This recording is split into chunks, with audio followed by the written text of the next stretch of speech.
Sir salary తెచ్చారు.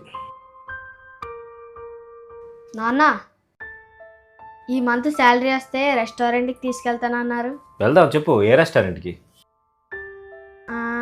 నవోటన్కి వెళ్దాం నాన్న. మా ఫ్రెండ్స్ అందరూ వెళ్ళారంట, చాలా బాగుంటుందంట. ఫుడ్ కూడా టేస్టీ అండ్ అన్లిమిటెడ్ అంట. వెళ్దాం నాన్న, ప్లీజ్ నాన్న. అలాగే అన్న, అదేదో రెస్టారెంట్ అంటున్నాడు, ఆ కేసు ఏదో నువ్వు హ్యాండిల్ చేయి.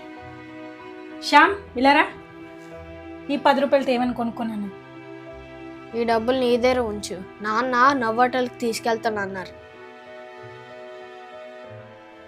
సరే, నా హోటల్లో ఏం తింటావు?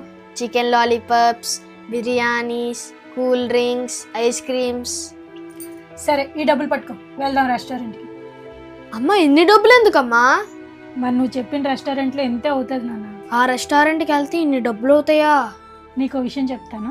మా అమ్మ బిర్యానీ వండిందంటే మా నాన్న జీతం పంపించారని అర్థం.